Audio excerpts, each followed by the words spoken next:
श्री कृष्णाय नमः। श्री वल्लभाय नमः। श्री गुसाई जी परम दयालवे नमः। नमामि यमुनामहम्।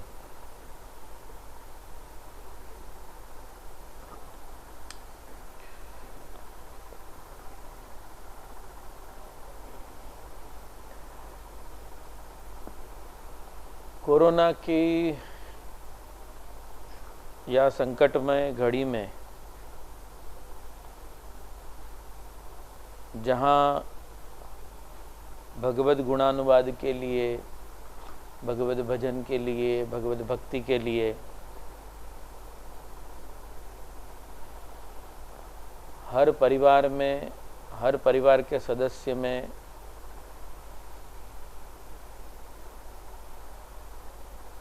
आज अवकाश प्राप्त है, समय प्राप्त है। बड़े बड़े मैसेज आजकल व्हाट्सएप पे घूम रहे हैं कि कोरोना को हराना है, कोरोना से डरना नहीं है, कोरोना से जीतना है। कॉन्फिडेंस बूस्ट करने के लिए ये सारे मैसेजेस और धर्म के आचार्य अपने अपने ढंग से प्रचार प्रसार कर रहे हैं, तो सब बहुत अच्छी बात है।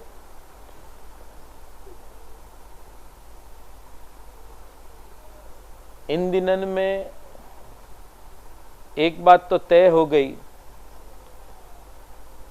कि सारी दुनिया चलनी से छन गई। या तो लोग नास्तिक हो गए या तो लोग आस्तिक हो गए। लेकिन जो अर्धनास्तिक थे या अर्ध आस्तिक थे, ऐसी कैटेगरी मेरे को नहीं लगे कि अब रह गई है। या तो लोगन में आस्था प्रकट हो गई या तो आस्था खत्म हो गई।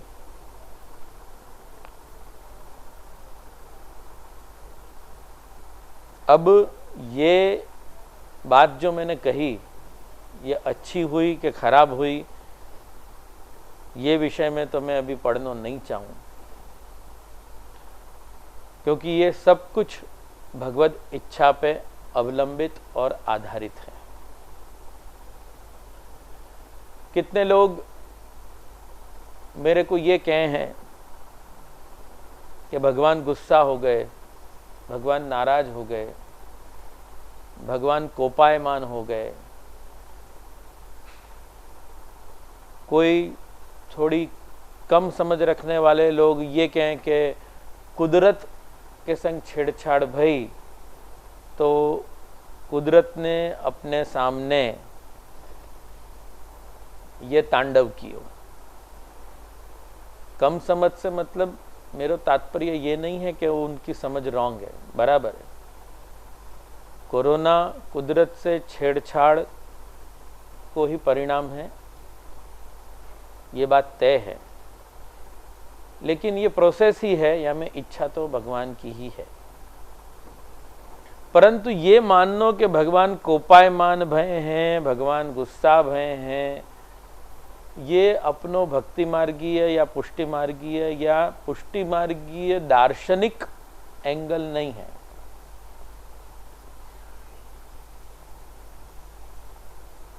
अपनो एंगल क्या होना चाहिए या क्या है, सच्चाई क्या है?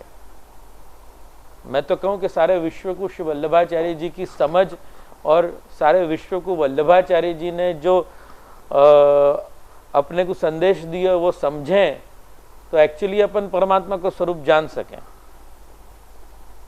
क्योंकि वल्लभाचार्य जी को जो संदेश है वो वेदजन्य है, उपनिषद जन्य है, पुराण जन्य है, कोई कपोल कल्पित नहीं है। मन में आयो ऐसे आचार्य चरण ने प्रकट नहीं किया है। मेरा केवल इतना ही कहना है कि भगवान कोपायमान क्यों होएगो? भगवान के विषय में वेद यदि ये कहते हों कि भगवान आत्मारामी है, यानी आत्मरमण करवे वालो है, तो जो आत्मरमण करवे वालो है वाकू दूसरे से अपेक्षा ही नहीं है, और जाकू दूसरे सु अपेक्षा ही नहीं है, टेक्निकली वो कोई सु दुखी या सुखी या गुस्सा कैसे हो सके? गुस्सा क्यों आवे मेरे को बताओ। तेने मेरो काम नहीं कियो, अरे तेने मेरे अपमान कर दियो, तेने मेरे से बात नहीं करी, तेने मेरे से सुनो नहीं, तूने मेरा ये काम नहीं कियो। गुस्सा अपेक्षा से ही आवे, सुख दुख की अनुभूतियन के कारण ही अपने को गुस्सा आ रहे हो। तो जो आत्मरमण करवे वालो है, जाकू तुमसे कोई अपेक्षा ही नहीं है, जो खुद ही आत्मरमण आत्मारामी है, आत्मागामी है, वाकू कोपायमान होवे को कोई लॉजिक समझ में नहीं आवे। बात समझ में आई? तो फिर ये क्या है? तो फिर ये बात है कि ये भगवद इच्छा यानी कि भगवद लीला है। भगवान चाहते होंगे ऐसे। तो फिर एक बार प्रश्न हुआ कि भगवान चाहते होंगे तो भगवान ऐसा चाहे कि कोई को सुखी करनो और कोई को दुखी करनो। भगवान ने गीता में तो ये कही कि समः सर्वभूतेषु, मैं तो समान रूप से सारी दुनिया के लोगन को देखूं हूं। फिर भगवान ने ये क्यों कियो? कोई के ऊपर इतना दुख क्यों पटक दियो, थोप दियो? कभी कभी तो लोगन को ये कंप्लेन भी होवे, लोग क्या कहें कि हमें तो कोईનું કાંઈ ખોટું ખરાબ નથી કર્યું, તો બી કેમ ભગવાને અમારી સાથે આમ કર્યું? અને ઓલો જો કેટલો ખોટો માણસ છે, ઓલો જો કેટલો બદમાશ માણસ છે, પણ એને તો જો ભગવાને કેટલું આપ્યું છે। भगवान के ऊपर क्वेश्चन मार्क, भगवान के ऊपर दोषारोपण करने से भी लोग कभी कभी चूके नहीं है। पर यदि फिलॉसफी समझो, यदि ब्रह्म के स्वरूप को समझो, तो ये बात समझ में आएगी कि सर्ववशी सर्वस्येशान सर्व खलु इदम ब्रह्म, ये सब श्रुतियां जो कह रही हैं वो क्या कह रही हैं कि सब कुछ ब्रह्मात्मक है। आत्मरमण करवे को ब्रह्म को जो स्वभाव है वो पॉसिबल कैसे भयो? सब कुछ ब्रह्मात्मक है करके वो दोनों पंक्तियां एक दूसरे की फ्रेंडली हो रही हैं। यदि ब्रह्म के अलावा यदि कोई और तत्व हो तो दुनिया में, तो आत्मरमण पॉसिबल नहीं था। नहीं तो दूसरो तत्व जो है वो ब्रह्म को नुकसान पहुंचा सकते थो, सुख पहुंचा सकते थो, दुख पहुंचा सकते थो, बहुत कुछ कर सकते थो, लेकिन ब्रह्म के अलावा दूसरा कोई तत्व ही नहीं है। समझ में आई ना? सुख या दुख, हैप्पी, सौरो, ये वैसे भी तुम्हारे दिमाग की स्थिति है, दिमाग स्टेट ऑफ योर माइंड है। एक जोक मैंने कहीं लोग से सुनो थो, कहीं कोई न कहीं के गधेड़ा पे एक आदमी मर्सिडीज को लोगो लगा करके गधेड़ा पे सवार होके चले जा रहा है वो, और खुश है वो। हो गई बात सिद्ध। और गाड़ी कौन सी थी, लेकिन इतनी बात तो तय है कि भाई कि कोई अच्छी सी गाड़ी होगी। ये ऐसे सुनो तो कि वर्ली सीलिंग पे ये राज ट्रैवल्स को मालिक गाड़ी में गयो,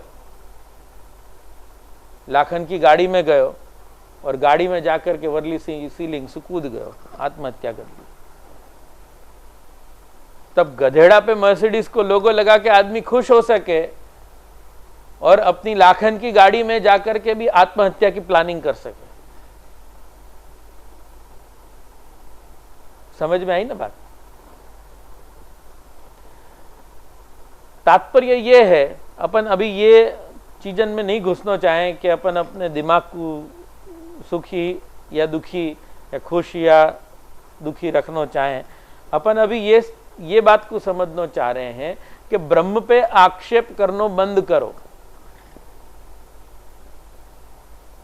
ब्रह्म पे आक्षेप करना बंद करो कि भगवान ऐसे विषम, भगवान ऐसे या तरह सु कैसे कर सके, विषमता कैसे भगवान में आई कि एक को सुखी एक को दुखी, ऐसे पक्षपात कैसे कर सके भगवान। भगवान एक्चुअली पक्षपात नहीं कर रहे हो, कंस भी भगवान है और कृष्ण भी भगवान है ब्रह्मवाद की दृष्टि सु, क्योंकि सब कुछ ब्रह्मात्मक है और ब्रह्म खाली लीला के विस्तार सु स आत्मानम द्वेधा पातयत, लीला के विस्तार सु, लीला में उनको स एकाकी न रे में द्वितीय में इच्छत वाकु रमण करनो है, यासु दुष्ट और सुर असुर या तरह से उन्होंने सृष्टि प्रकट करी है। समझ में आयो? एक छोटो सा उदाहरण दूं तो तुमको समझ में आएगा कि न पंच महाभूत से बनी हुई कुलाड़ी और पंच महाभूत से बने भय झाड़, अब वो कुल्हाड़ी ही झाड़ को काटे है और पंच महाभूत से बने भय अपन दुखी हुए। बराबर? अगर सब चीज ब्रह्मात्मक भई तो कुल्हाड़ी ने झाड़ को काट्यो तो ब्रह्म ही ब्रह्म को काट रहे हो।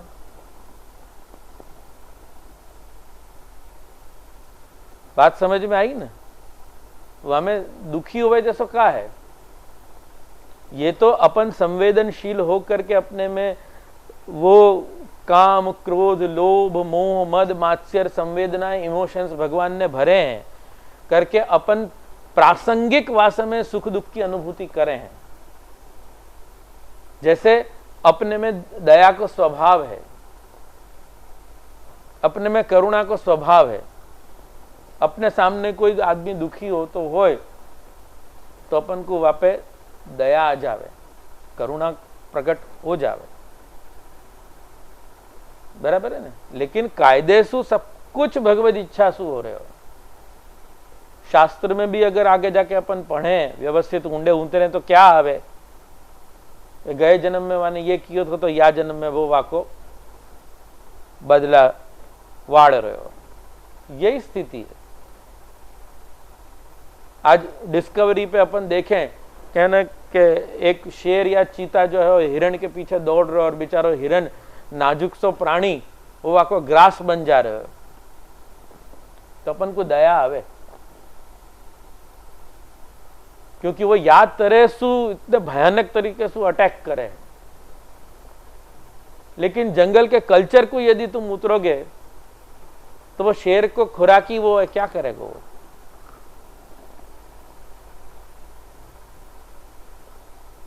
वो वही के लिए है, वो वाको ग्रास है। समझ में आई ना बात? तो सकल जगत ब्रह्मात्मक होने सु तुम सबसे पहले ये कोरोना के लिए भगवान को आक्षेप देना बंद करो। ये मेरे को एक मैसेज देना थो यासु, मैंने आज यमुनाष्टक के आरंभ के पहले ये बात समझाई। फिर भी यदि कोई समझ में नहीं आई हो, क्योंकि मेरे पास समय कम है, तो मैं अलग से समझा दूंगा, चाहिए तो या वीडियो पे ही समझा दूंगा। लेकिन अब मैं यमुनाष्टक को आरंभ करना चाह रहा हूँ। सो मेरी शुरुआत, मेरा संबोधन या प्रकार से होएगो। यमुनाष्टक को श्रवण करने के लिए विषय संबंध प्रयोजन अधिकारी ये अनुबंध चतुष्टय कहे गए हैं कि यमुनाष्टक को विषय क्या, यमुनाष्टक को सुनने के अधिकारी क्या, यमुनाष्टक को संबंध कौन से है, यमुनाष्टक को प्रयोजन क्या, हेतु क्या। तो वह न्याय सु सबसे पहले मैं तो आप लोगन की अधिकारिता डिसाइड कर रहा हूं कि आप लोगन की अधिकारिता क्या है। यद्यपि सभी सुनने वाले की अधिकारिता न होए, लेकिन मैं ये डिसाइड करके बता रहा हूं कि आप लोगन को अधिकार क्या होना चाहिए और कौन से अधिकारी यमुनाष्टक को सुनने के लिए योग्य है। तो वो मैं विशेषण दे रहा हूं कि कृष्ण के प्रेम में पड़े हुए सभी भगवदीय।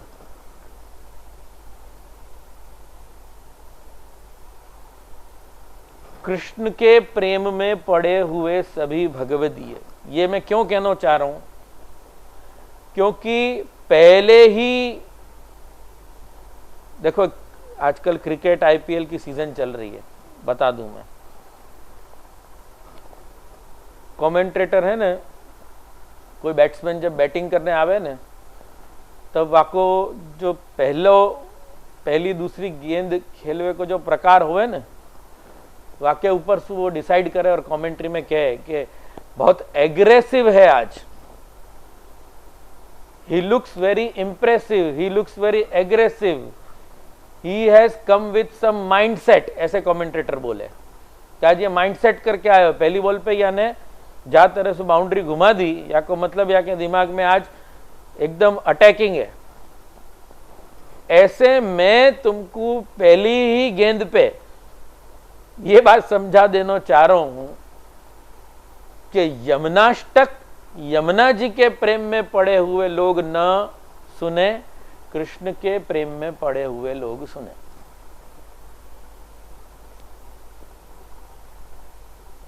क्योंकि यमुना जी को प्रेम तुम्हारो वो पुष्टि मार्ग में यदि भयो भी, तो यमुना जी सीधो पकड़ के तुमको कृष्ण को सौंप देगी। दौड़ कर सौर कर जाय पियसो कहे, ये यमुना जी को स्वभाव है।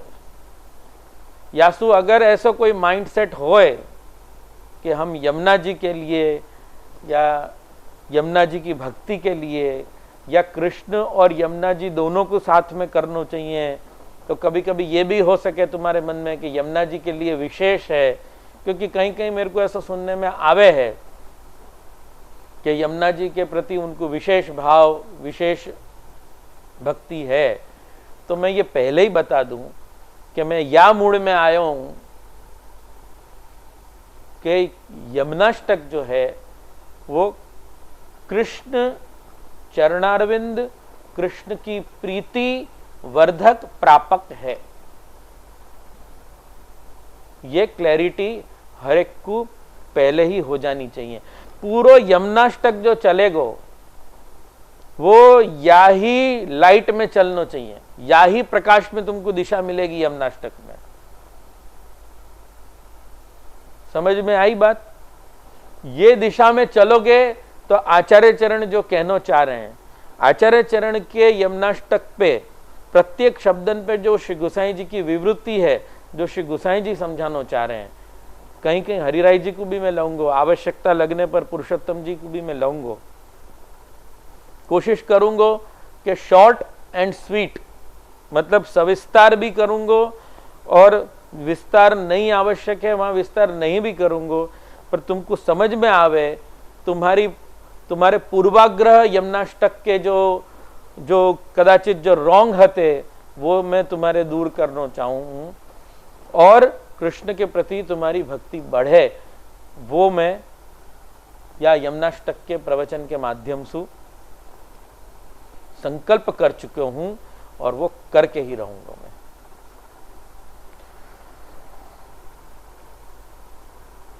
वैसे तो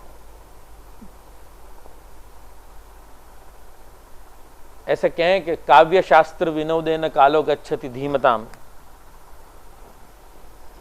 बुद्धिमान लोग जो हुए हैं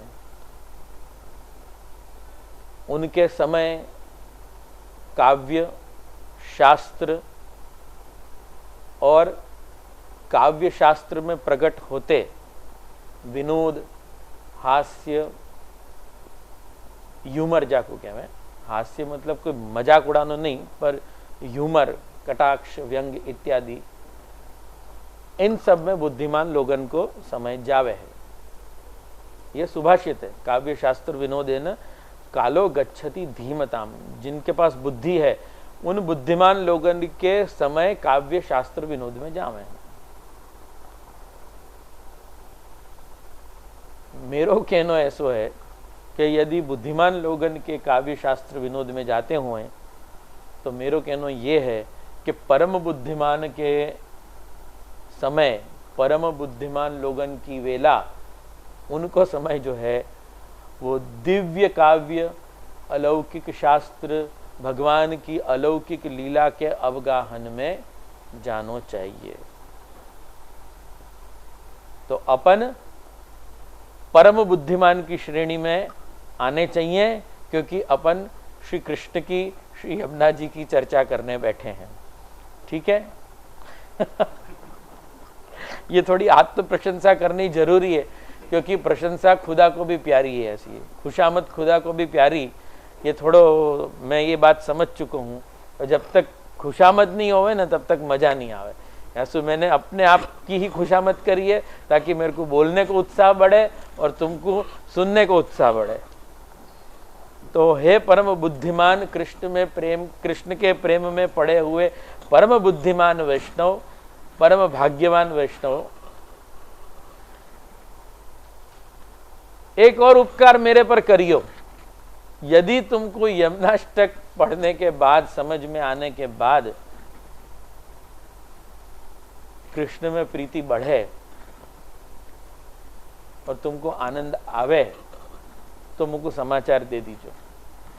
दंडवत प्रणाम के मैसेज के बजाय एक ये मैसेज और कर दीजिए कि यमुनाष्टक सुनने के बाद हमको ऐसा फील भयो कि हम एक कदम ठाकुर जी की दुनिया में, ठाकुर जी की प्रीति में, ठाकुर जी की भक्ति में एक कदम तो आगे बढ़े।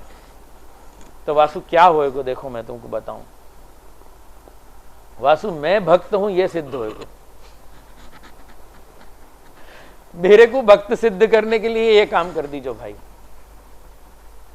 मेरा दिमाग जरा ऐसा चल रहा है। देखो मैं सुबोधनी जी की बात बताऊं।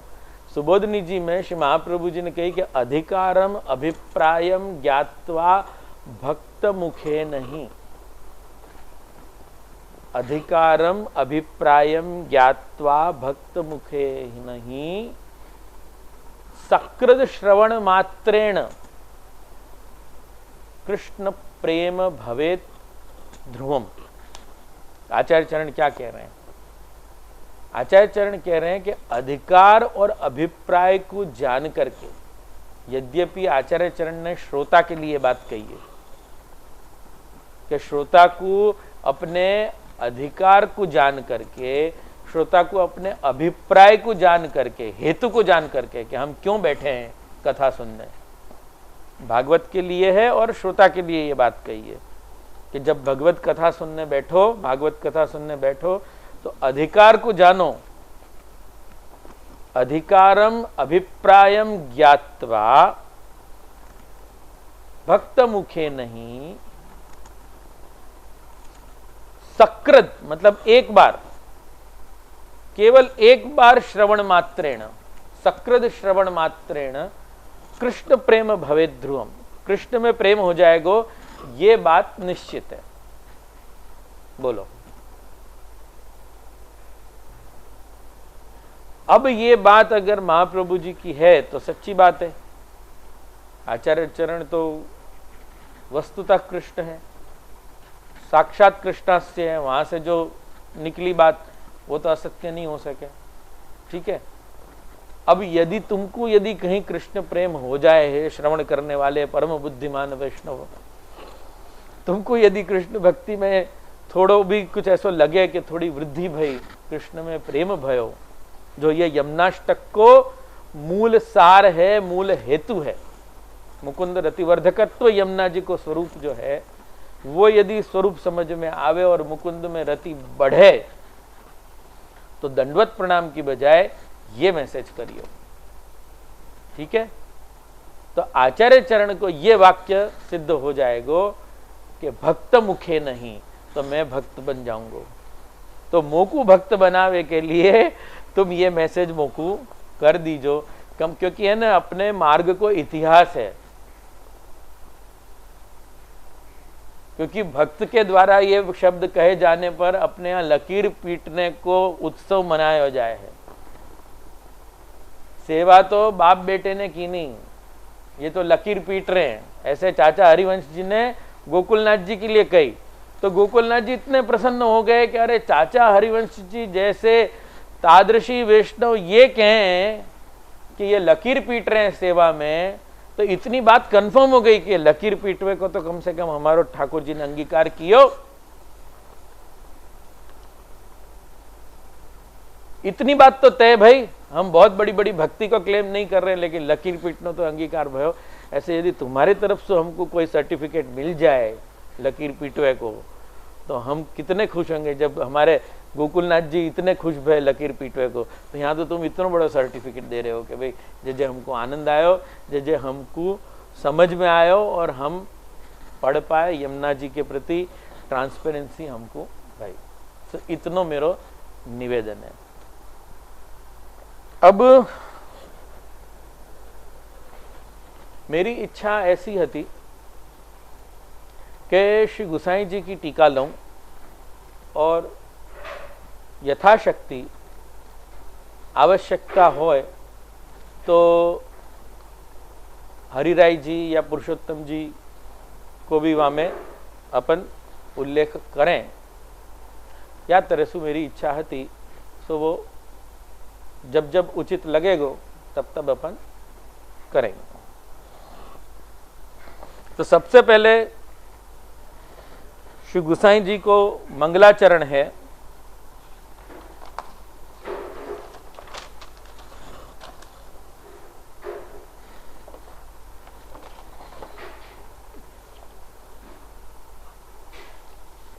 नमामि यमुनामहम जो प्रथम श्लोक है,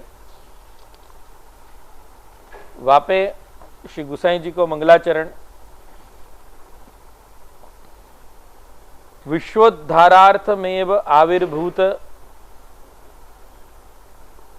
वृंदावन प्रियाः कृपयन्तु सदा तात चरणा मयि विठ्ठले।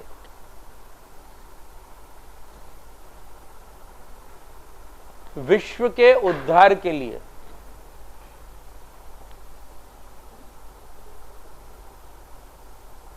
आविर्भूत यानी कि प्रकट हुए, वृंदावन जिनको प्रिय है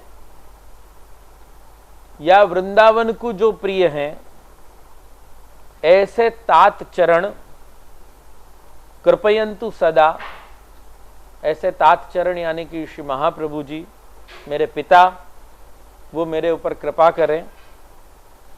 मई विठ्ठले मतलब मुझ विठ्ठल पर, यानी कि मैं श्री विठ्ठल पर ऐसी कृपा करें।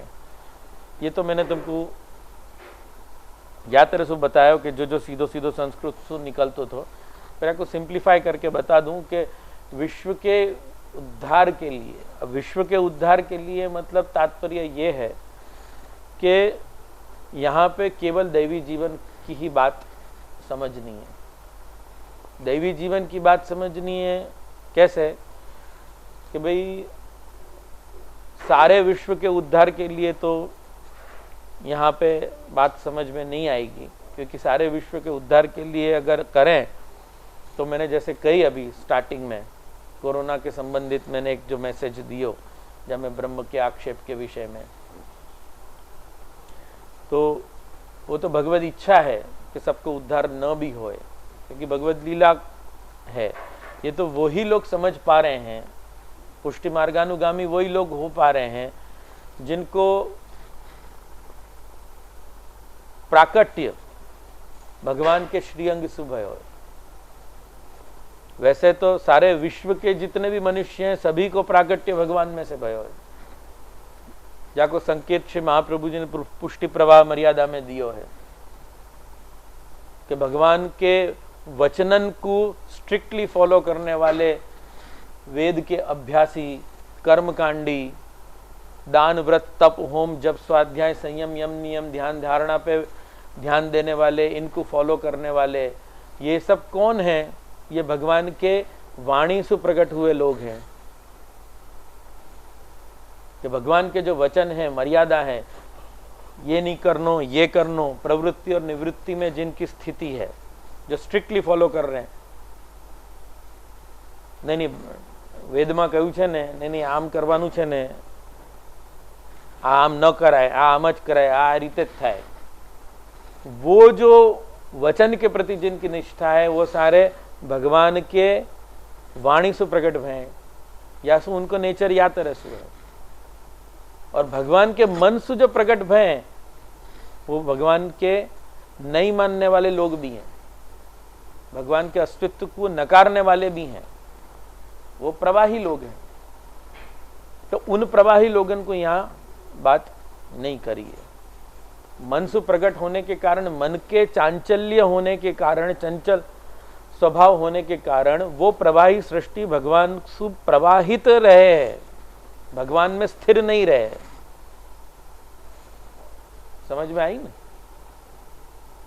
छोटो सा दृष्टांत मैंने यहाँ लिए दियो आचार्य चरण को, क्योंकि वो प्रासंगिक हतो, क्योंकि लोगों के मन में ये शंका उठ सके कि विश्व में और सब जगह सब कुछ ब्रह्मात्मा की है, तो ब्रह्म में से भी प्रकट भयो जो जीवात्मा है ब्रह्म को क्यों नहीं माने, क्यों कंस जैसो बने हैं, क्यों रावण बने हैं, क्यों भगवान को गाली दे है, क्यों कोई अच्छो कोई बुरो, ऐसे तीन कैटेगरी क्यों बनी है। एक भगवान की वाणी को ही फॉलो करे है, जितने कुंभ आवे वहां स्नान करवे जावे है। तो टेक्निकली अब बात कोई समझे तो अब ये बात समझ में आवे कि कुंभ के स्नान करवे जावे वाले व्यक्ति क्यों जा रहे हैं, कुंभ को महत्व क्या है। ये तो मैं एक दृष्टांत दे रहा हूं, ऐसे कई वैदिक और शास्त्रीय दृष्टांत है। भाई बीज को स्नान है, पर अभी कुंभ को जो वातावरण चलो थो और कुंभ के कारण जातरे सु भीड़ होके जो सत्यानाश भयो है, या सु कुंभ को मैं दृष्टांत दे रहा हूं कि भाई जब मंथन भयो, मंथन होने पर जो अमृत प्रकट भयो और अमृत की बूंदें जहां जहां गिरी थी, वो अमृत की बूंदें जहां जहां गिरी वो जगह पे कुंभ के मेला लगे हैं, वहां कुंभ स्नान वो तारीख को किया जाए। हर द्वादश यानी कि 12 बरस में वो स्थान पे कुंभ को मेला लगे है। तो कोई ये क्यों बात नहीं समझे कि इन सब के कर्ता धर्ता, वो अमृत कुंभ में तुमको स्नान करना है, पर इन सब के कर्ता धर्ता मोहिनी स्वरूप वो परब्रह्म परमात्मा, वो श्री कृष्ण के चरण डायरेक्ट क्यों नहीं पकड़ लो। तो ये एक समझ है भगवद इच्छा की। मैं एक वक्त एक बहुत मुझको थोड़ी चित्र विचित्र बात लगी थी, मैं पर या को उल्लेख में जरूर करना चाहूंगा। मैं एक वक्त पूना से सांगली जा रहा था, तो जाते समय मुकू कोई ने कही कि आप है ना कल ही पधारियो, आज मत निकलियो, कल सवेरे आपको है तो ऐसे निकल जाइयो, जल्दी निकल जाइयो, ऐसे करके मैंने कुछ समझाया तो मेरे को, पर है ना आज मत निकलियो। मैंने कि क्यों ऐसा कुछ, तो कि आज है ना वो पालकी जो है वो निकलने वाली है। अब पालकी क्या आती मैं बताऊं, बहुत बड़े भक्ति मार्गीय संत हो गए तुकाराम अपने महाराष्ट्र के, बहुत नियरेस्ट टू पुष्टि मार्ग थे वो, या पुष्टि मार्गीय कह दो, क्योंकि नियरेस्ट या लिए कह रहा हूं क्योंकि उनके जन्म के बाद 50 साल बाद पुष्टि मार्ग को प्रागट्य भयो, आचार्य चरण को प्रागट्य भयो, समझ। तो तुकाराम के जो अभंग हैं, तुकाराम के जो भजन है, अभंग मराठी में अभंग के भजन जो है वो आचार्य चरण के सिद्धांत पे ही है सब। उनमें ये गट्स है, वो गणपति को कहें कि मोदकचा गुलाम है, परब्रह्म तो श्री कृष्ण है। उनके शब्द एग्जैक्टली ध्यान नहीं, पर उनमें ये ताकत है, वो गट्स है, क्योंकि वो समझ रहे थे पुष्टि मार्ग को या फिर भक्ति मार्ग को या कृष्ण के स्वरूप को, कि कृष्ण में सु प्रकट हुए ये उनके सबॉर्डिनेट्स, उनके स्थापित किए हुए देवता हैं, उनके अंग रूप देवता हैं, परब्रह्म तो श्री कृष्ण है। तो उन्होंने या तरह से अपना पुष्टि मार्ग या उनके विचारण के संग उन्होंने अपना भक्ति मार्गीय जीवन जियो। अब बात समझो तुम, मेरे ये कहने को तात्पर्य क्या है कि तुकाराम जो है, मैंने पूछी ये पालकी है क्या, तो उन्होंने कही तुकाराम जी की पालकी है, मतलब वो संत की पालकी है। तो संत की पालकी लेकर के वो लोग इतनी बड़ी लाइन लगा रहे हैं कि रोड के ब्लॉकेड उत्पन्न हो रहे हैं। इतनी लंबी लंबी लाइन है कि खत्म ही नहीं हो रही है, मतलब रोड पे इतने ट्रैफिक जाम हो रहे हैं। तो मेरे को कभी शांति से बैठ करके मेरे को हंसी आई। मैंने कि इतनी लंबी लाइन और इतनी लंबी पालकी, इनके पीछे पीछे शोभा यात्रा निकालने की बजाय संत तुकाराम जो समझा गए, जो कह गए, जो अभंग में वो कह गए, समझा गए, वो पढ़ लेते तो कल्याण हो जाता। संत तुकाराम के भावन को समझते, संत तुकाराम की पुस्तकन को सब घर घर में बैठ करके वांचन करते कि कहनो क्या चाहते थे तुकाराम।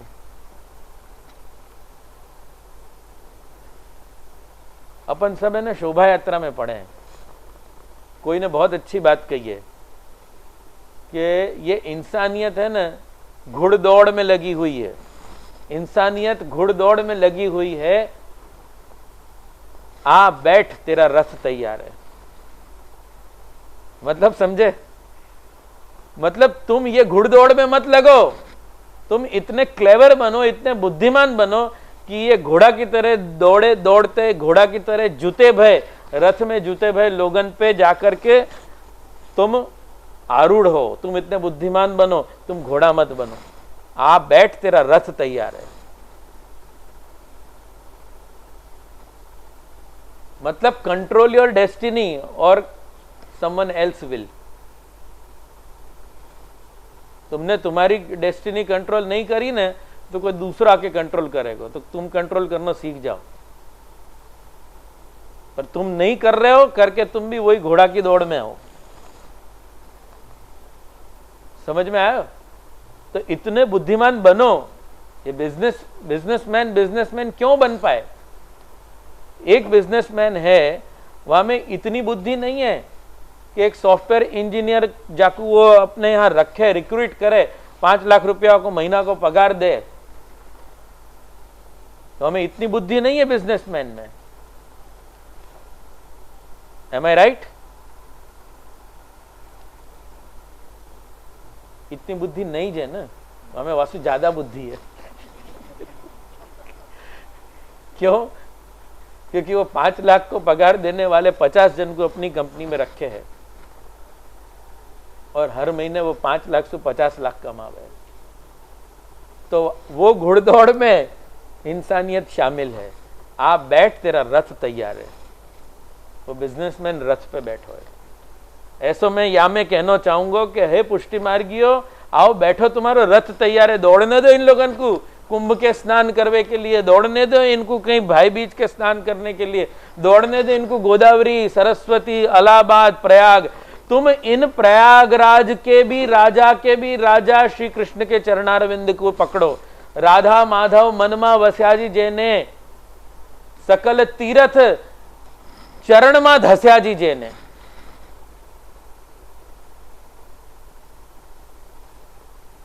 तुम रथ पे बैठने के लायक तुमको महाप्रभु जी ने बनाए, तुम कहां तुम भटक रहे हो? वृंदावन में अभी ये भयो तो कुंभ को मेला, तो वृंदावन में कुंभ को मेला भयो, तो वृंदावन को कुंभ सु एसोसिएशन पे तुमको आनंद आ रहा है, पर तुमको या पे चीज पे क्यों नहीं गर्व हो रहा है कि सदा व्रज ही में करत विहार, यासु व्रज हमारे लिए महान है। क्योंकि हमारो प्रभु सदा व्रज में विराजे, सकल व्रजमा पोढ़िया वाला, भगवदी ये गा रहे हैं। वो चीज तुमको क्यों इतनी स्ट्राइक नहीं कर रही है? वाकई वैल्यू क्यों नहीं हो रही है? वाकई इतनी तो स्ट्राइकिंग वैल्यू तुमको क्यों नहीं हो रही है? वो तुम्हारे में एक्साइटमेंट क्यों नहीं पैदा कर रही है? वो सिहरन क्यों नहीं आ रही है तुमको? पर व्रज में अरे કેટલું સરસ, વ્રજમાં કુંભ, આ તો પહેલી વાર થયું છે। अरे that means something is wrong, क्योंकि कुंभ तुमको वृंदावन में मिलो, यासु तुम वृंदावन में कुंभ के मेला में गए। ये क्या बात थी? मतलब वृंदावन महत्व को हतो कि कुंभ महत्व को हतो? તમને ખબર છે સર્વોત્તમ સ્તોત્ર જે છે ને એ સર્વોત્તમ સ્તોત્ર આપણી ગાયત્રી કહેવાય. पुष्टि मार्गीय वैष्णवों की गायत्री. मतलब तुम गायत्री ढूंढ रहे थे, तुमको करनो क्या है गायत्री से?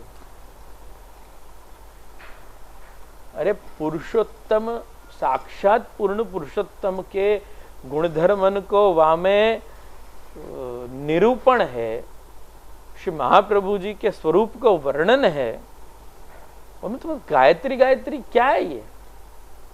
पारस मणि ने वाट के भट्टजी मांगे भीख है. खैर चलो. हाँ, तो विश्व के उद्धार के लिए यानी कि दैवी जीवन के उद्धार के लिए आविर्भूत भय ऐसे वृंदावन के प्रिय आचार्य चरण मेरे पिता मुझ विठ्ठल पे सदा कृपा करे.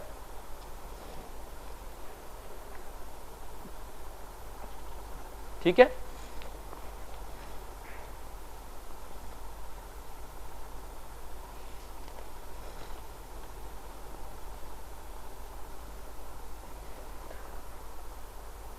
विविध लीलोपयोगिनीम कालिंदीम स्तोतुकामाः.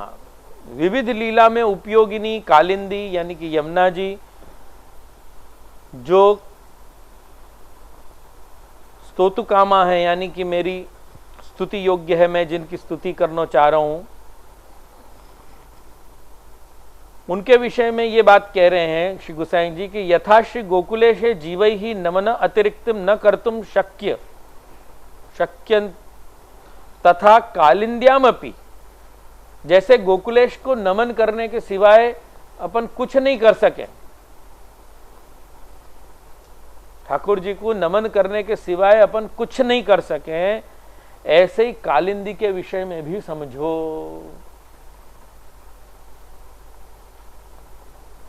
क्यों नहीं कर सके?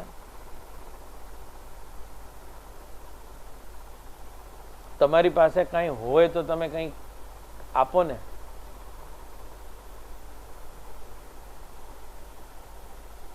क्या दोगे, क्या करोगे? लक्ष्मी कलत्राय किमस्ति देयम.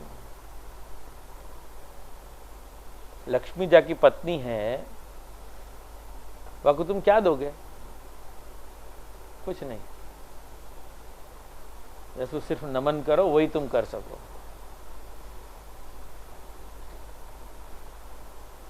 आई बात समझ? को मणि ते कौस्तुभ है. हीरा जवाहरात क्या दोगे? कौस्तुभ मणि सबसे बड़ी मणि है संसार की, त्रिलोक की. वह को तुम क्या दोगे? कुछ नहीं दे सको, सिर्फ नमन कर सको. जाकी पत्नी खुद सरस्वती है, बाकी तुम वाणी से क्या स्तुति करोगे? बहुत बड़े कवि विद्वान, नो, कछु नहीं, कुछ नहीं होगा. तो नमन करने के पीछे खाली ऐसा नहीं है कि खाली नमन करने के पीछे वाकई सामर्थ्य और अपनी असमर्थता को द्योतन श्री गोसाई जी ने किया कि वो इतनो महान है और इतनो समर्थ है, सब कुछ करण समर्थ है, सर्वकरण समर्थ है श्री गोकुलेश. तद्वत श्री यमुना है.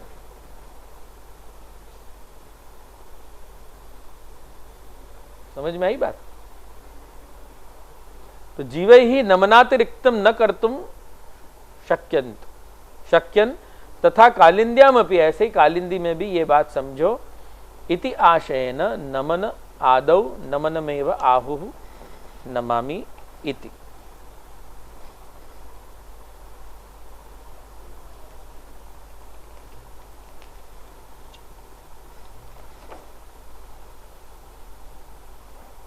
भगवता अष्टविध ऐश्वर्यम कालिंद्यै दत्तम इति ज्ञापनाय अष्टभि श्लोकैः स्तुवन्ति. यहां बहुत अच्छी बात कही है कि भगवान ने अष्टविध ऐश्वर्य श्री यमुना जी को दिए.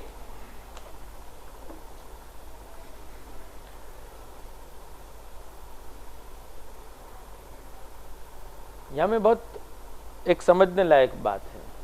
एक तो पहले ये बात समझो कि यमुना जी के प्रारंभ के जो 8 श्लोक हैं, उन 8 श्लोकन में एक एक श्लोकन में यमुना जी के एक एक ऐश्वर्य को वर्णन है। एक एक ऐश्वर्य को वर्णन है। पहले श्लोक में एक ऐश्वर्य, दूसरो श्लोक में दूसरो ऐश्वर्य, तीसरे में तीसरो, या प्रकार से क्रमशः 8 श्लोक में 8 ऐश्वर्य के वर्णन है। अच्छा, अब दूसरी बात ये कि भगवान ने भगवता अष्टविध ऐश्वर्यम कालिंदीम दत्तम, भगवान ने अपने 8 ऐश्वर्य कालिंदी को दिए। प्रश्न ये उठे कि क्यों दिए। कोई को मैंने पढ़ायो तो तब उन्होंने भी मेरे को ये प्रश्न कियो तो कि क्यों दिए।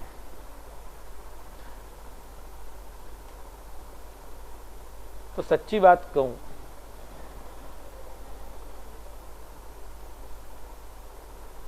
ये जो ऐश्वर्य हैं, इन ऐश्वर्यन के द्वारा भगवान के वो रसात्मक स्वरूप की प्राप्ति होवे है जो हरेक के लिए नहीं होवे है।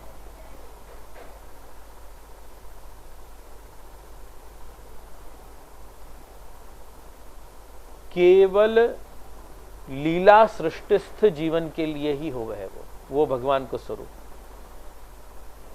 यानी कि परम भगवदीय वैष्णवन के लिए हुए है।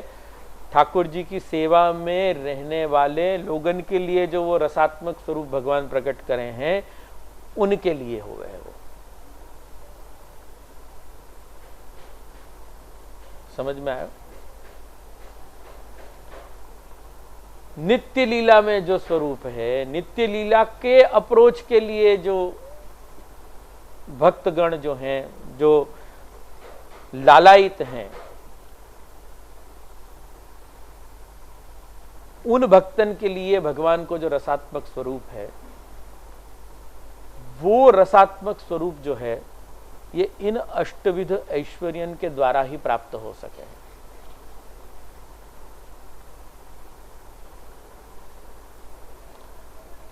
या यूं समझ लो कि ये जो स्पेशल पावर्स हैं, ये स्पेशल ऐश्वर्य हैं, जिनके थ्रू भक्त जो है भगवान के रसात्मक स्वरूप को प्राप्त करेगो, ये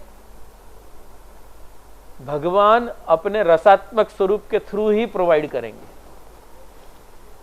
और कोई रास्ता ही नहीं है। जैसे सीधो सीधो लौकिक दृष्टांत दूं, अभी तुमको वैक्सीन लेनी है तो वैक्सीन एक टिपिकल जगह पे ही जा करके तुमको प्राप्त होगी, प्राइवेट में प्राप्त नहीं हो रही है। गवर्नमेंट ने अभी वैक्सीन के डोज को एक स्थान निश्चित करके रखे है। तुमको वैक्सीन लेनी है तो वहीं से लेना पड़ेगा। ऐसे भगवान के लीलात्मक, भगवान के रसात्मक, भगवान के पुष्टि रसात्मक, भगवान के ऐसे अलभ्य रसात्मक स्वरूप को यदि प्राप्त करना चाहो तो तुमको जो ऐश्वर्य, तुमको जो चीज की आवश्यकता है, जा डोज की आवश्यकता है, वो डोज तुमको कहां से मिलेगो? केवल केवल केवल रस रूप कृष्ण सु मिलेगो। प्रद्युम्न, संकर्षण आदि व्यू से नहीं, क्योंकि कोई व्यूह भगवान को असुर मारण आदि लीला कर रहा है, भूभार हरण कर रहा है, कोई वंश विस्तार कर रहा है। वही बात है जैसे भगवान जो है ऑफिस पे काम कर रहे, पधारे हैं अभी, पर रसरूप कृष्ण भगवान अपने कक्ष में विराज रहे हैं, अपने बेडरूम में विराज रहे हैं। समझ में आई ना बात? वो संभव कब होएगो? जब तुम भगवान को उनके कक्ष में कांटेक्ट करो, भगवान के धाम में कांटेक्ट करो, वहीं भगवान आनंद में विराजेंगे। आदमी टेंशन में बिराजे ना, थोड़ो काम करने वालों हो तो ऑफिस में रहेगो, लेकिन विदाउट टेंशन वाकू रसात्मक अगर तुमको प्राप्त करना हो तो कहां मिलेगा? वो अपने घर में। और वासु भी ज्यादा कंफर्ट लेवल तुमको चाहिए तो वाके बेडरूम में। तो बस वो इतनो रस रूप भगवान जो है अपनी नित्य लीला में है, और वो नित्य लीला में जो लीला सृष्टित रस रूप भगवान को है, वहीं से तुमको वो मिल सके। अब प्रश्न ये खड़ो हो रहा है, इतना विस्तार मैंने क्यों किया, इतना भार क्यों दियो यहाँ पे? प्रश्न ये खड़ो है कि रस रूप यदि भगवान है तो वाकु समय कहां है ये सब देवे को? कि आओ जीव आओ, तेरे को मैं ये रस प्रदान करूं, तेरे को ये रस प्रदान करूं, फिर तू मेहनत कर, तू सेवा कर, तनु वित्तजा पूर्वक सेवा कर, और एक दिन तेरे को मानसी सिद्ध हो जाएगी, तो तू मानसी सिद्ध हो तो फिर धीरे धीरे धीरे सर्वात्म भाव सिद्ध होते होते इतनो ठाकुर जी को रसरूप भगवान कुछ कहाँ है समय? अष्टविध ऐश्वर्य तुमको वो इन प्रोसेस देवे को समय भगवान को नहीं है, रसरूप भगवान को नहीं है। देखो ऐसे तो सर्वसमर्थ हैं भगवान, टेक्निकली रसरूप भगवान को ये नहीं होने के कारण, समय नहीं होने के कारण, बात ये समझनी है कि वो रसरूप भगवान ने ये सारो ट्रांसफर कियो यमुना जी पे। Power of attorney.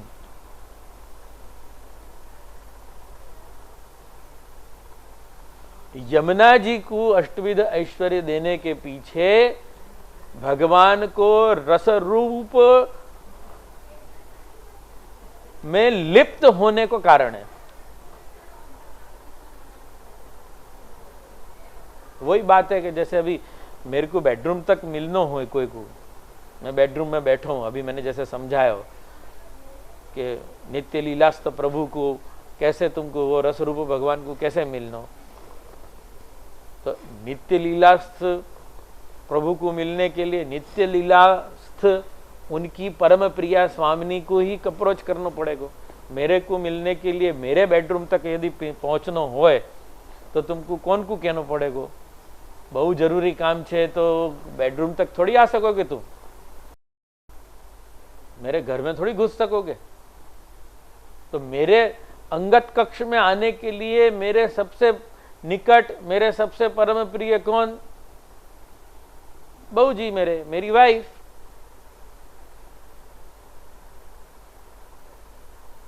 समझ में आया ना? यही तरह सु कोई के भी, ये तो मैंने मेरा दृष्टांत मेरे पर लियो, पर कोई भी व्यक्ति को मिलना है यदि, तो अगर पत्नी ने कह दियो तो जमाना तो है नौकर बीवी का, सासू तीरथ ससुरा तीरथ, तीरथ साला साली है, दुनिया के सब तीरथ झूठे, चारों धाम घर वाली है। ऐसा वहां तो ठाकुर जी भी विवश है। यासु आचार्य चरण ने जानबूझ के बताया कि तुर्य प्रिया तुर्य प्रिया तुर्य प्रिया चतुर्थ प्रिया, कि वो ठाकुर जी की प्रिया है, स्वामिनी है। यासु ठाकुर जी ने वहां सारे पावर्स दे दिए हैं। महाप्रभु जी ने ये स्वरूप भाख्यो, वल्लभदास जी एक परम भगवदीय वैष्णव हो गए ग्वालियर के, उन्होंने बहुत योग्य वैष्णव हो गए अपने संप्रदाय के। उन्होंने अपने पद में कही है कि यमुना को अष्टविध ऐश्वर्य भगवान ने दिए, ये स्वरूप वल्लभ ने भाख्यो, ये स्वरूप वल्लभ ने जानियो कि अच्छा यमुना जी में ये बात है, यमुना जी में ये गुण धर्म है। यमुना जी मणि नहीं है, यमुना जी पारस मणि है। यमुना जी खाली यम यातना दूर करने वाली नहीं है, यमुना जी भगवत प्राप्ति कराने वाली है। ओ तेरी,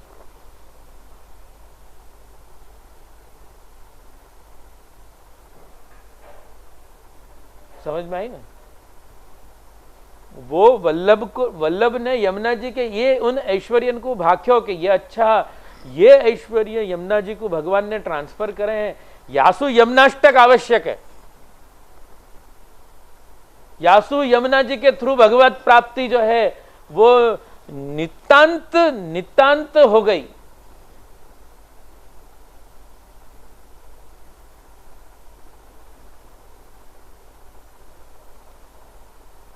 अब कोई रोक नहीं सके।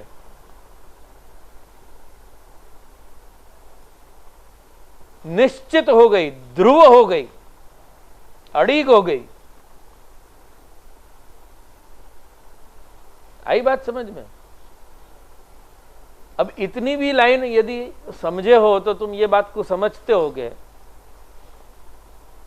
कि भगवान ने अपने अष्टविध ऐश्वर्य यमुना जी को या लिए दिए, काय के लिए दिए? कि भगवान खुद मिल सके उनको। वहां यमुना जी मिले उनको या लिए नहीं।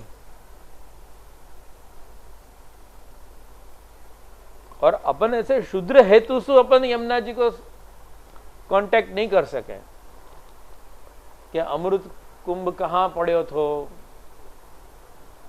करते होंगे लोगन को जैसे जैसे भगवान ने वो करे हुए, वो प्रेरणा दिए करते होंगे, पर अपन तो बहुत ऊंची बात सोचने वाले हैं। अपन वो रथ हाँकने वाले लोग हैं। अपन वो घुड़दौड़ में घोड़ा की तरह जुड़ने वाले लोग नहीं हैं।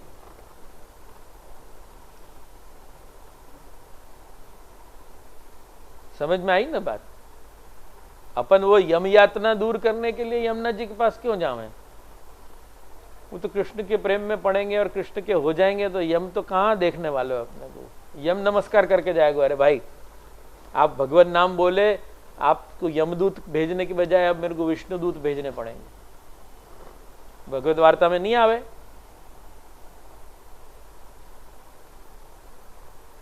यमदूत पहुंच गए, अजामिल को लेने यमदूत की जगह फिर यमदूत पहुंचने वाले थे, यमदूत की जगह विष्णुदूत पहुंच गए। क्यों? क्योंकि नारायण नारायण नाम ले लियो। तो ये तो नारायण के नाम की महिमा है। और जब नारायण रसरूप होकर के अपने स्थान पे बुला लेगो, तुम्हारा अंगीकार कर लेगो, फिर तो कितनी छोटी सी बात रह जाएगी कि यम यातना के लिए अपन यमुना जी को संपर्क करें, यम यातना को दूर करने के लिए अपन स्नान करने जावें।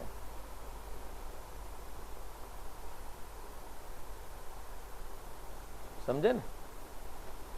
तो अभी यहां पे रखें, बाकी को वो कहवे ना ब्रेक के बाद।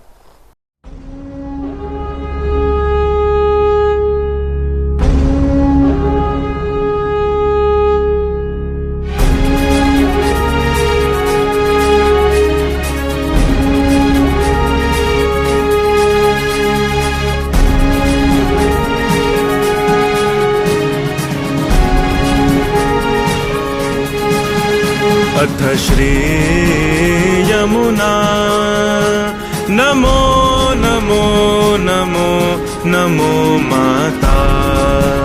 अथ श्री यमुना नमो नमो नमो नमो माता। अथ श्री यमुना नमो नमो नमो नमो माता। अथ श्री यमुना नमो नमो नमो नमो माता।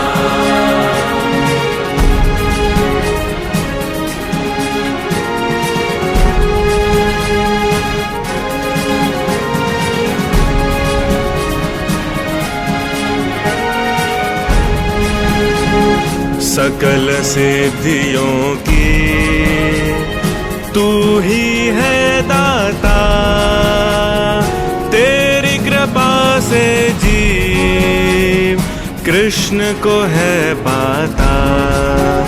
अथ श्री यमुना नमो नमो नमो नमो माता।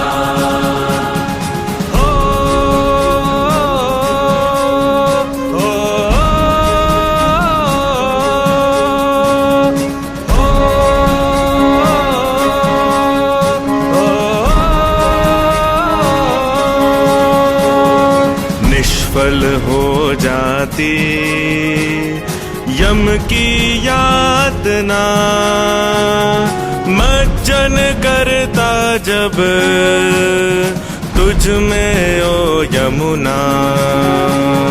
श्री यमुना नमो नमो नमो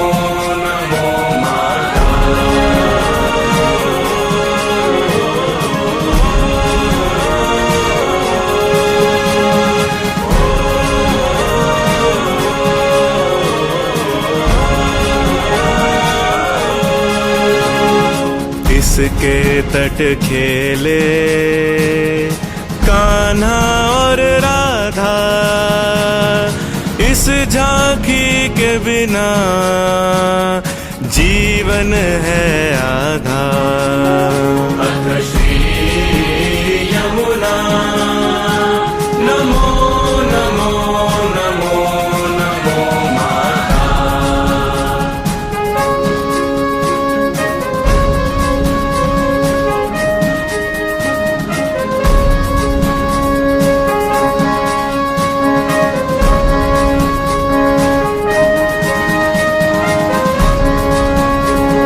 निर्मल जल को समल देख दिल दहलता, लाख कोशिशों से भी फिर न ये संभलता। अथ श्री यमुना नमो नमो नमो नमो माता।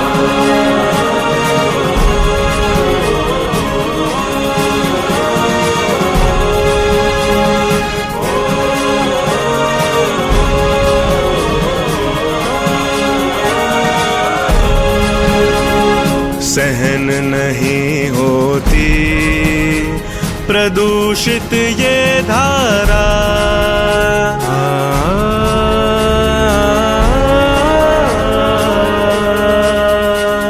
सहन नहीं होती प्रदूषित ये धारा।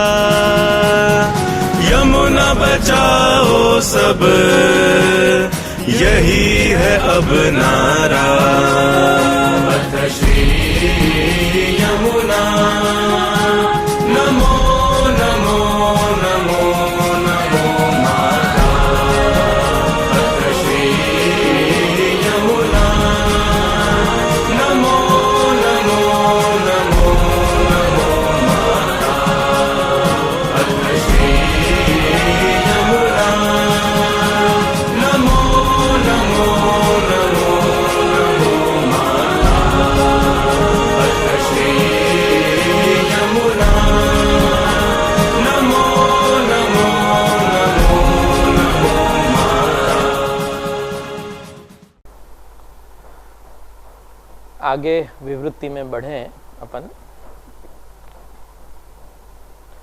जल दोषात्मक मुरस्य अरेह पद पंकजयोः। जल दोषात्मक जो मुर नाम को दैत्य हतो वाके अरे है, यानी कि शत्रु, ऐसे भगवान उनके पद पंकज, उनके चरणारविंद, पद को पंकज के रूप में उपमा दी है, यानी कि कोमल कमल के जैसे कोमल चरणारविंद जिनके हैं, ऐसे प्रभु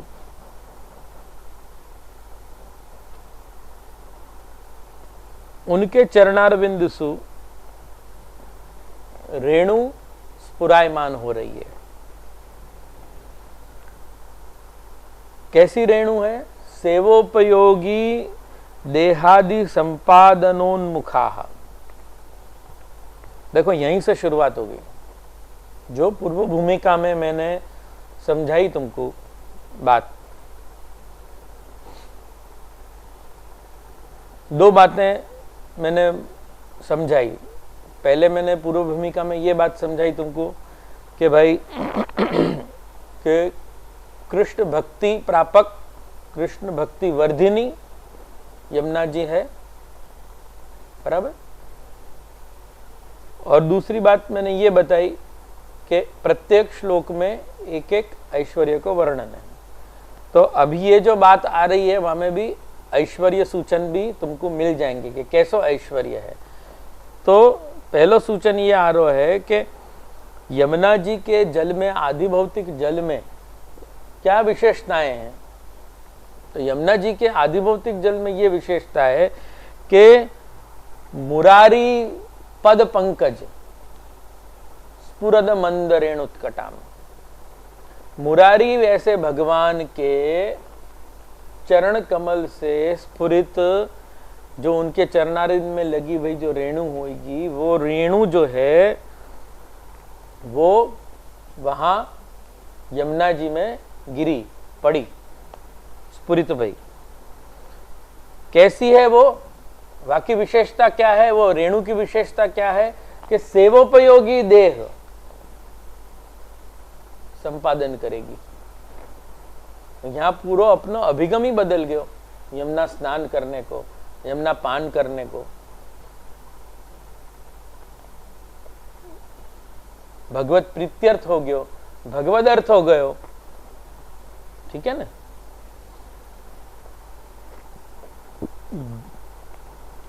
ये रेण वो अमंदा, ऐसी जो रेणु है वो अमंद है। अमंद मतलब तेज गति से प्रकट हो रही है, स्फुरित हो रही है, मंद नहीं है। व्रज सुंदरी वृंद चरण रेणु साहित्य न। अब यहां में एक और विशेषता जोड़ी। क्या विशेषता जोड़ी?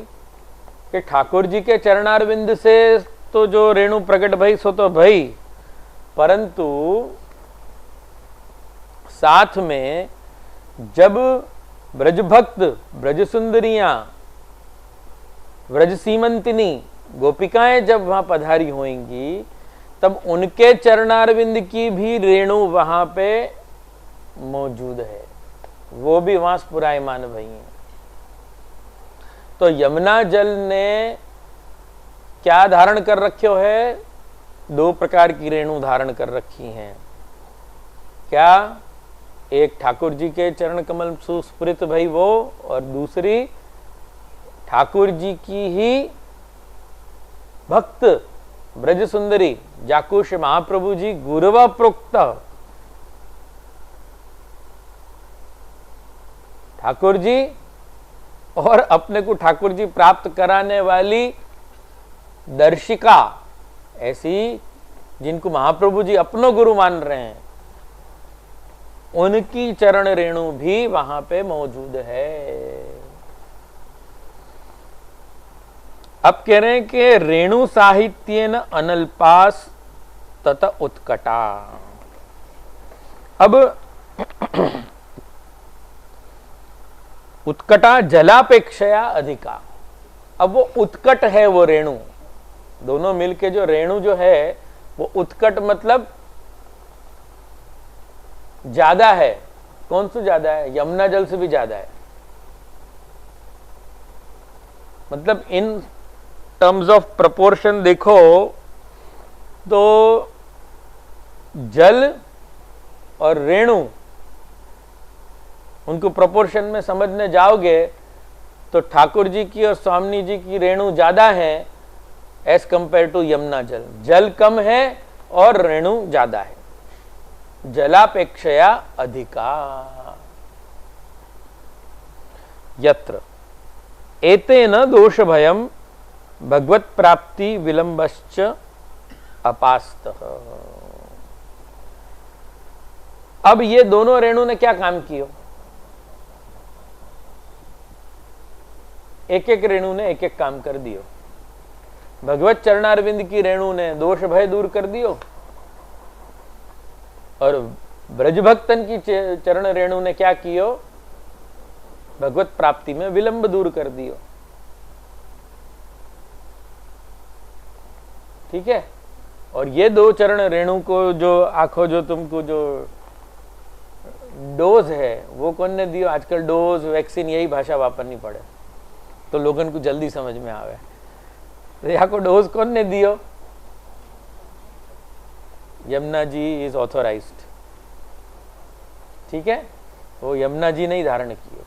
क्या करें? अब यमुना जी में ही ठाकुर जी पधारे तो Yamuna ji was the lucky प्रिया। यमुना जी के भौतिक जल में ठाकुर जी जल क्रीड़ा करवे पधारे तो वही होगा। प्रस्वेद बिंदु भगवान के, स्वेद बिंदु पसीना के कण भी भगवान के वही हैं। क्या नहीं है यमुना जी में? अब ऐसे यमुना जल में जाकर के स्नान करवे को मन होए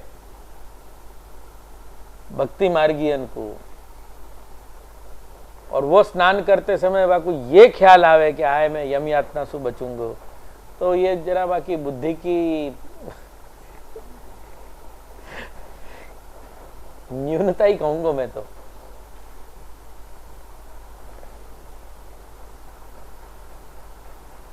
अपन न्यून नहीं है, अपन तो परम बुद्धिमान है। जैसे कि मैंने पहले ही कह दी थी, अपन परम बुद्धिमान लोग यह बात को समझें कि अपन भगवान के चरण रेणु को अपने को स्पर्श होए, वो चरण रेणु की चमत्कृति अपने शरीर में पैदा होवे, भगवान के अंग संग की कुछ अनुभूति होवे, भगवान के लीलान को अवगाहन कुछ स्मरण करें, ये सब वाकी यमुना जल की विशेषताएं होगी। यम यातना दूरीकरण वो तो वाको बाय प्रोडक्ट है, वो तो होगा,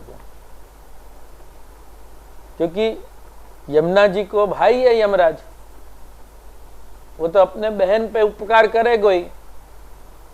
जैसे महाप्रभु जी आगे बताएंगे कि यमुना जी को पान करने वालों जो है वो यमुना जी को बच्चा हो जाए, भगिनी सुतान हो जाएगा, बहन को बच्चा हो जाएगा, तो ये यमराज जो है वह मामा हो जाएगा।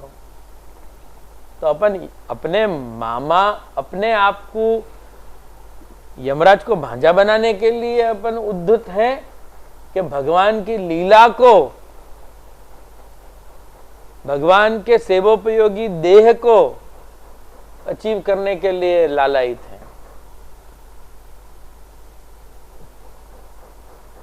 देखो मैंने या के पहले के वहां में ये बात बताई थी ना कि पुष्टि सृष्टि जो है मतलब प्रवाही सृष्टि कहाँ से प्रकट भई, मर्यादा सृष्टि कहाँ से भई, पर शायद पुष्टि सृष्टि कहाँ से भई वो केनो इतना मैंने वहां पे भार नहीं दियो। पुष्टि सृष्टि जो है वो श्रीअंग से प्रकट भई,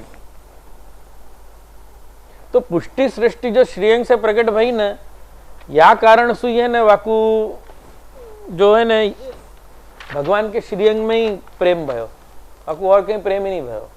अब इतनो प्रेम भयो कि बात समझो कि भगवान ने मुख सु जो कही न वाकू भी नहीं मान्यो। नेहस्थे मत्र सुमध्यमा, भगवान ने कही कि जाओ यहां पे मत रहो, घर पे चले जाओ। ब्रजभक्त मानी नहीं, क्योंकि भगवान से प्रेम होता तो भगवान के वचन को भी नहीं मानी। भगवान से प्रेम करने वाले पुष्टि भक्त ऐसे होंगे, भगवान से प्रेम करने वाले भक्त ही ये बात गा सके, जीत जाऊं तो आड़ो ही आवे। बाकी कोई की हिम्मत है?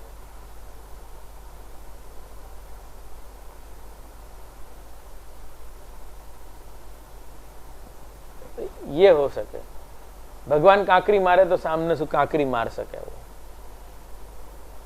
ये भगवान को प्रेम करने वालों कर सके, बाकी कोई नहीं कर सके। बाकी तो तुम महात्मा से ही दब के रह जाएगा। आई ना बात समझ में? तो अपनो आखो अप्रोच, अपनो आखो थॉट प्रोसेस यमुना जी के प्रति या तरह को होना चाहिए। श्री गोसाई जी ने टीका में ही आरंभ कर दियो कि सेवोपयोगी देह की प्राप्ति,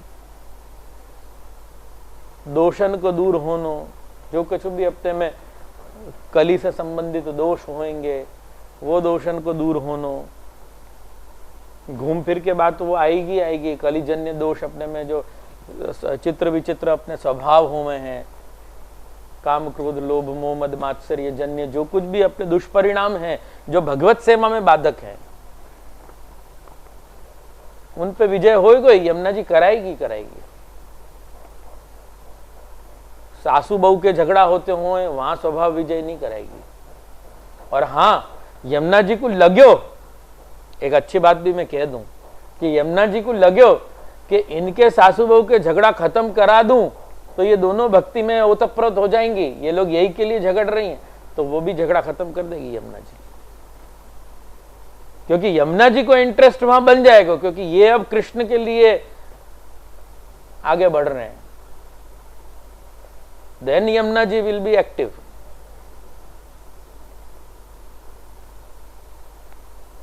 समझ में आई ना बात? बहुत सालन पहले है ना नवरत्न पे चर्चा भई थी हमारे कोई जगह पे, तो कि चिंता कापी न कार्य, चिंता कापी न कार्य। तो लौकिक चिंता के लिए कि अलौकिक चिंता के लिए, लौकिक चिंता के लिए एक वाको सीधो सो सोल्यूशन હતો कि इन द प्रोसेस तुम्हारी लौकिक चिंता ही दूर होने वाली है, अलौकिक चिंता तो दूर होगी, पर इन द प्रोसेस क्या दिखाई दे रहा है। सपोज कोई बिजनेस में कुछ अप्स एंड डाउन आए तो चिंता भाई, कोई घर में स्वास्थ्य ऐसा कुछ भर तो चिंता भाई। तो वो चिंता दूर करने के बाद तुम्हारो अगर स्वस्थ मन भगवान में लगने वालों है तो वो लौकिक चिंता भी अलौकिक की श्रेणी में आ गई ना भाई।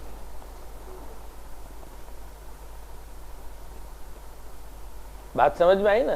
तो ये तो तुम्हारी once again I come back to that कि मनस्थिति पे है कि तुम ये चिंता दूरीकरण को समराइज कैसे कर रहे हो, वो चिंता दूरीकरण का क्लाइमेक्स क्या है।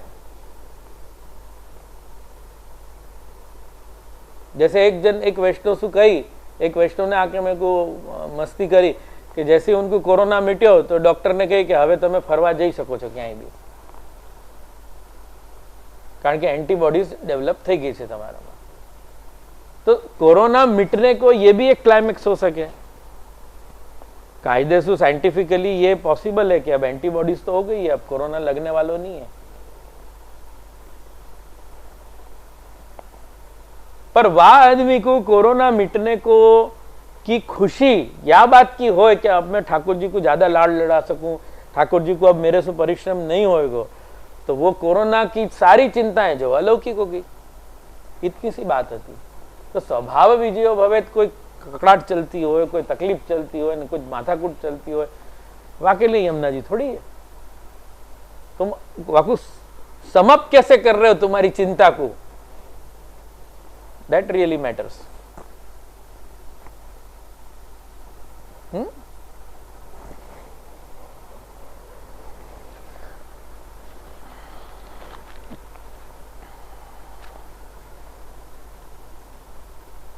एतेन दोष भयम भगवत प्राप्ति विलंबाश्च अपास्त, मतलब दोनों को तुम कनेक्ट कर सको।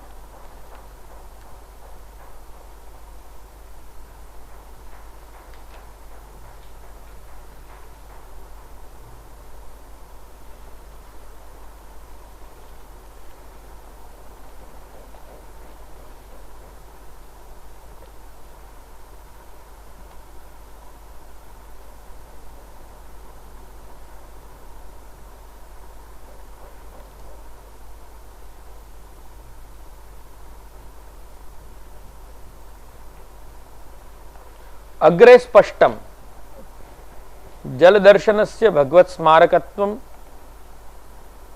भावजनकत्वं च ज्ञापनाय स्मरपितृ पदम।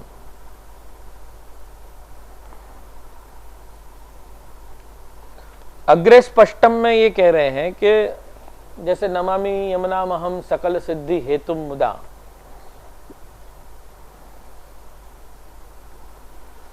सिद्धि के विषय में भी मेरे को कुछ समझाना है, वो भी मैं ले लूँगा। ऐसा नहीं कि उस श्लोक में बाकी रखूँगा, पर क्योंकि टीका लेकर के चल रहे हैं तो मैं टीका के विषय में पहले बोल दूँ। अग्रे स्पष्टम को वो यो कह रहे हैं कि तटस्थ नवकानन प्रकटमोद पुष्पाम्बुना सुरासुर सुपूजित स्मरपितु श्रियम बिभ्रतिम।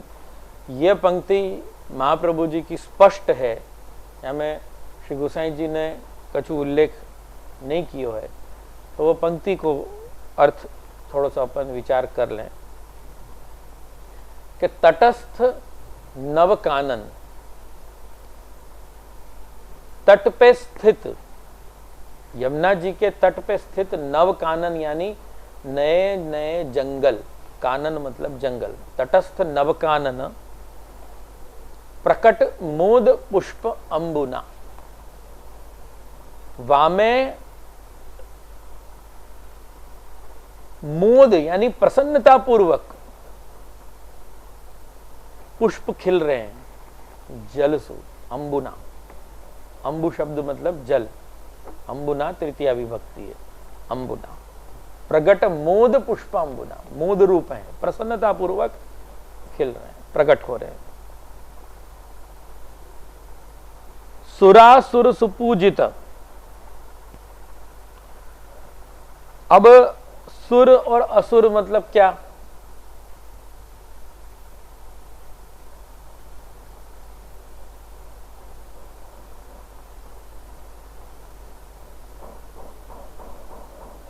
प्रहलाद असुर के कुल में जन्मे,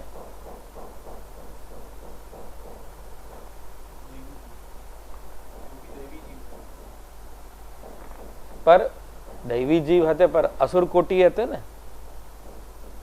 तो असुर से तात्पर्य खाली इतनो है कि सुरासुर सुपूजित, सुर देवतांसु तो पूज्य हती यमुना जी, पर असुरन के द्वारा भी पूज्य है। सुरासुर सुपूजित स्मर पितु श्रियम बिभ्रतिम।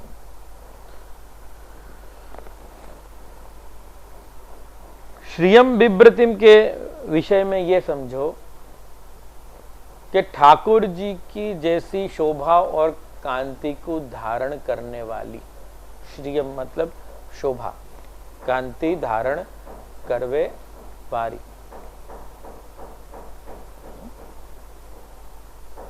आई स्पष्ट?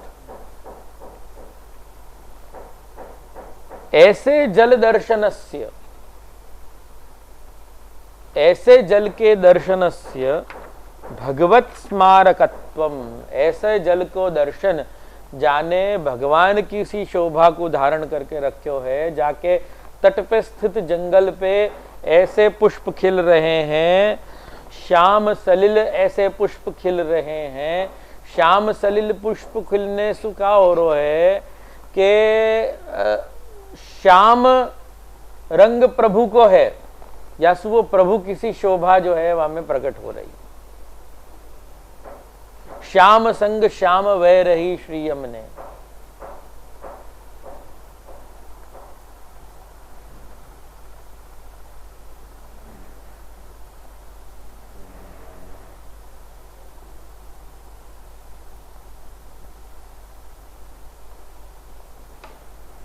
आई ख्याल में?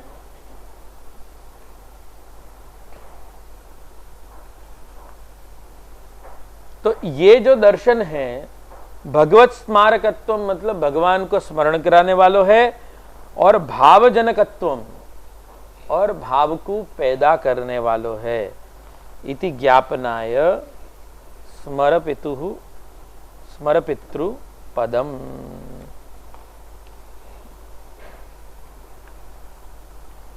कोई प्रश्न करना कोई को?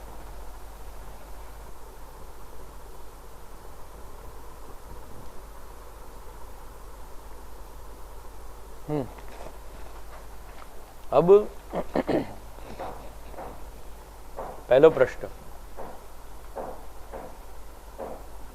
बहुत अच्छा प्रश्न है कि भगवान के पुरुषोत्तम सहस्र नाम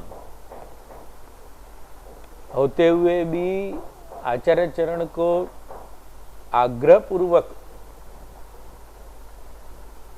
मुरारी संबोधन क्यों है? संस्कृत के पृथ्वी छंद को भंग न होनो होय तो और भी कई संबोधन आचार्य चरण कर सकते थे। जैसे नियम है कि भाई छंद में ही पद्य लिखने चाहिए, ऐसे आचार्य चरण तो साक्षात वदनावतार हैं, वो तो कोई ग्रामेटिकल मिस्टेक करेंगे नहीं। पर उन्होंने वो छंद की मर्यादा रखते हुए मुरारी शब्द ही लियो।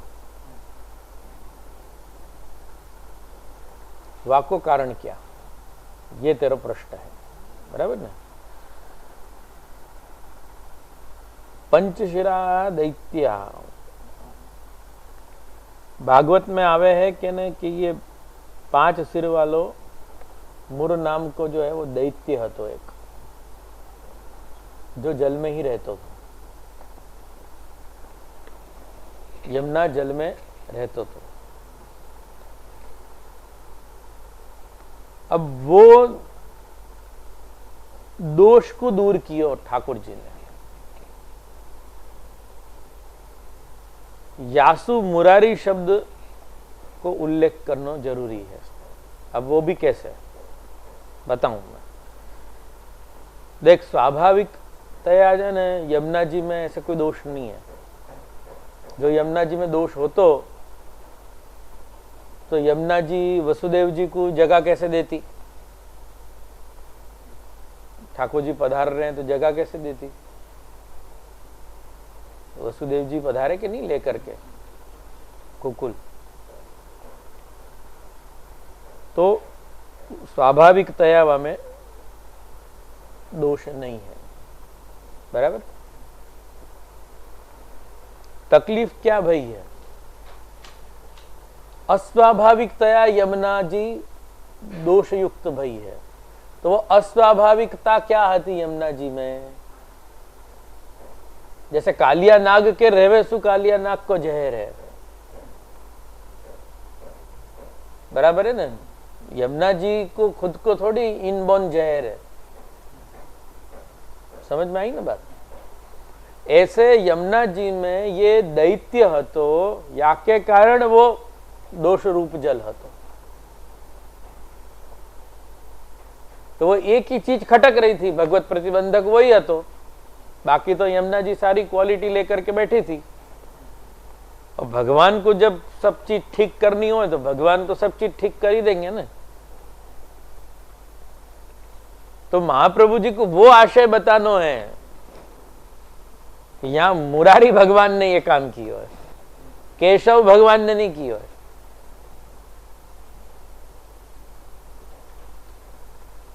समझ में आयो? ये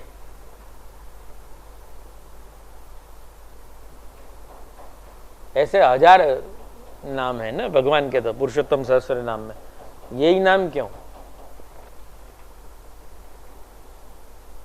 ये कारण है क्योंकि वहां ठाकुर जी ने वो कार्य स्पेशली किया है।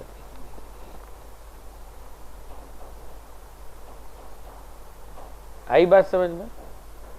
जल दोषात्मक मुरस्य अरे, जल दोषात्मक जो मुर नाम को दैत्य है, वाके दुश्मन भगवान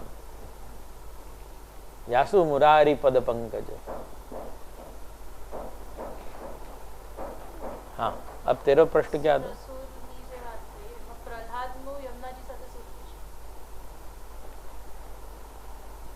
યમુનાજીની સાથે કનેક્શન એટલે યમુનાજીના તટ ઉપર આવીને તપશ્ચર્યા કરવી, એવી રીતે.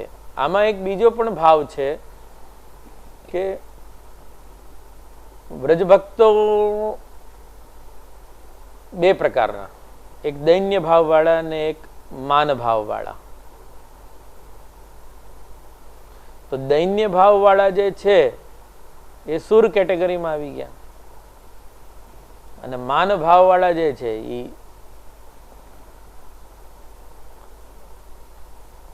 એ બંને આવીને તો ત્યાં યમુનાજીના કિનારા પર જ કર્યું ને.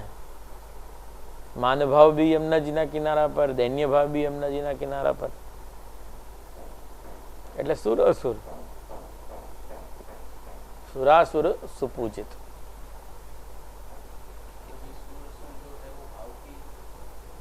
भाव की बात है ना. और या फिर यूं लेना तो यूं ले लो. ध्रुव ने वहां કર્યો, पराशर ने वहां કર્યો, ये सब दैवी हैं, सुर हैं.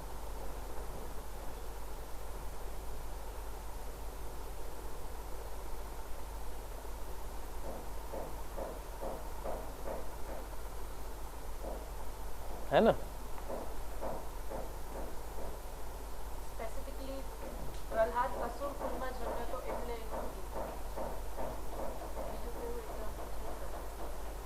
પ્રહલાદ સિવાય બીજું એવું મને યાદ અત્યારના નથી આવતું, પણ આ છે બસ.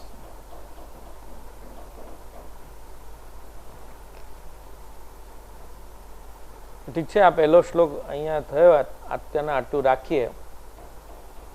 બીજો શ્લોક હવે કાલે લેશું.